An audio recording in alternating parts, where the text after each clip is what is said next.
Hey guys, so in today's video I am going to be reviewing a ton of books on booktok, aka book TikTok that if you go on booktok at all, these are the books that are just recommended to you every other second and everyone's like, oh my gosh, this book changed my life, it's so good. So I'm going to tell you my personal opinion on whether or not these books are actually life-changing or whether they're overhyped. So obviously this is just my opinion, like don't get mad. At least this can give you an idea kind of which to read, which is worth your time. So yeah, let's just hop into it. There's kind of a lot, so I'll try to go through them like pretty quickly. I own this book, but I lent it to my friend, so I don't have it here right now. But These Violent Delights, oh my gosh, this book is so good. Like, it's probably my favorite book currently.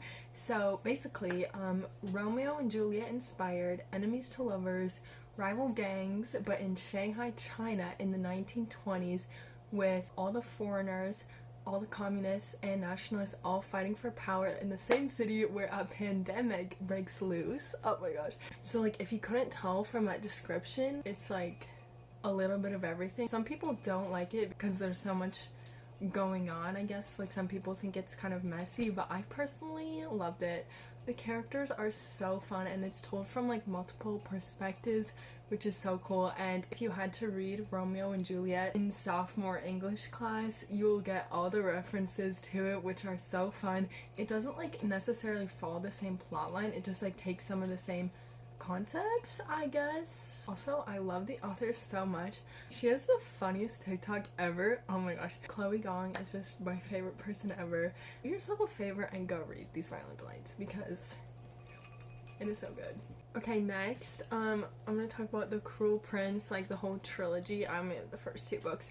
But anyways, I've already talked about how much I love these books before. One thing I'm just gonna add in about this book, people really advertise this as like an enemies to lovers, which it like technically is, but it's like a subplot, and like the main plot of the book is politics in the like castle court thing. So if you don't like that type of stuff, the book will be extremely boring. It's not a romance book, is basically what I'm trying to say.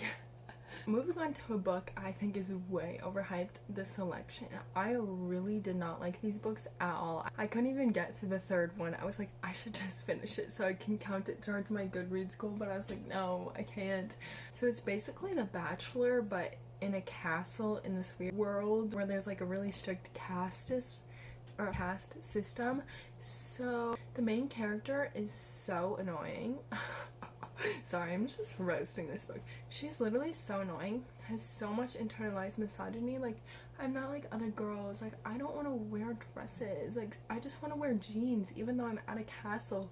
There's like hundreds of pretty dresses available to me. Like, girl, just take the dress. She does eventually, but also I just feel like it's a little problematic because the reason the prince likes her is because she's like not like other girls, which I don't know. That's the kind of thing I would read when I was younger and be like, what the heck? Like, I would love to wear a girly dress and run around the castle. Like, what is wrong with being like other girls, you know? It also does not really have diversity, and the only diversity it has plays into like racial stereotypes, so it's no, just no. Plus, just like nothing happened. I'm sorry, I read like 3 books and I'm telling you, it could have all been condensed into one book easily. What even happened? I don't know. I know it's like fun because like in a castle and stuff, but like no. Oh my gosh. Okay, next let's talk about An Ember in the Ashes. Oh my gosh, this series is so top tier, not overhyped at all. It deserves way more hype actually. The plot, so fast paced, crazy plot twist. Lots going on, but it's not really confusing at all. The only thing that I don't like about it is there is a love triangle. I hate love triangles so much, but other than that, amazing books. Also, the world building is really cool in my opinion, and it's partially based off of like South Asian mythology and stuff, I believe, so yeah, that's cool. Just go read these. BookTok is like really divided over the J Maas books. And I personally very much dislike them. They're so overhyped.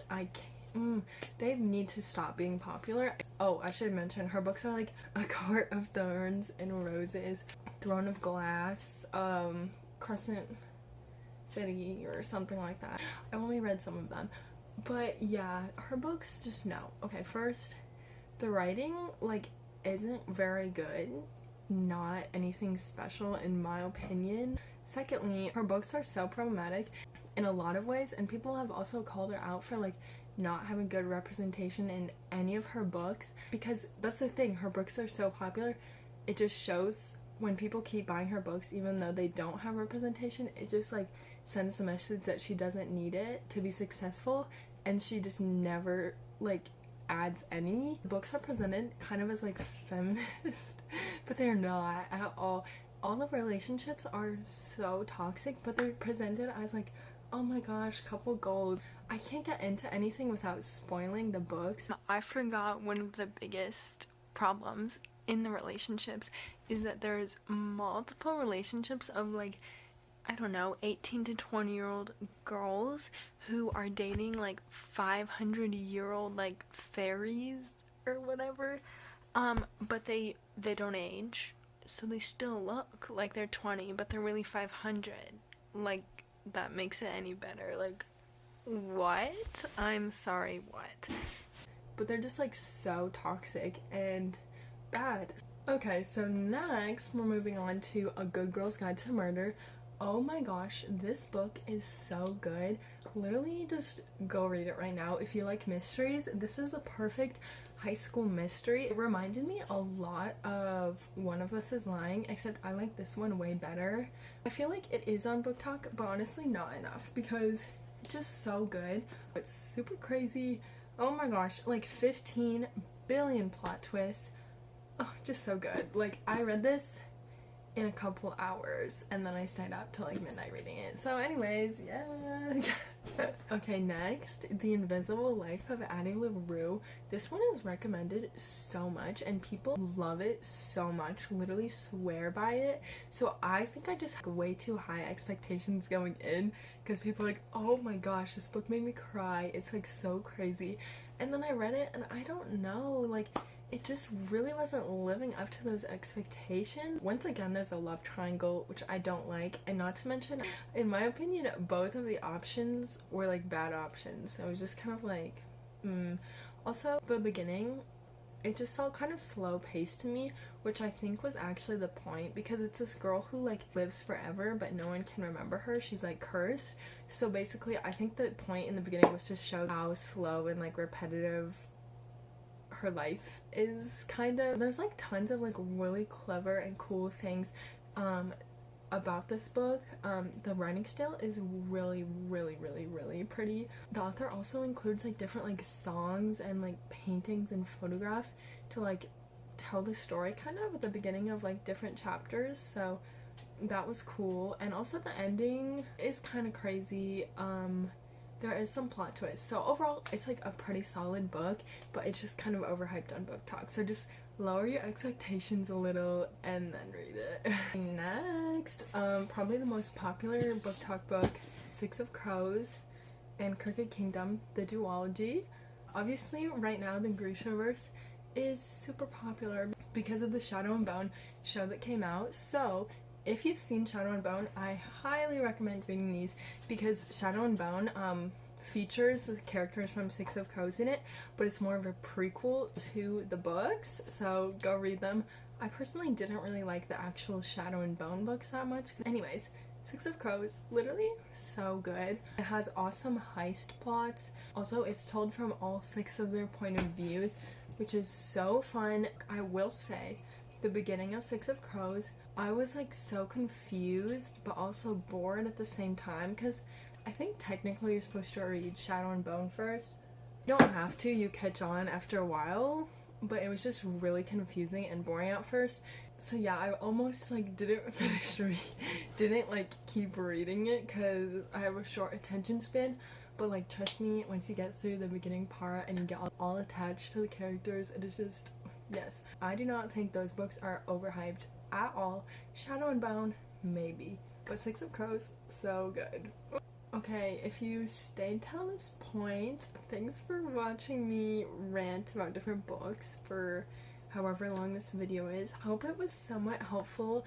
Let me know if you've read any of these books, if you're going to read them, what you thought of them. You can let me know, or always DM me if you want to talk about books or need some recommendations.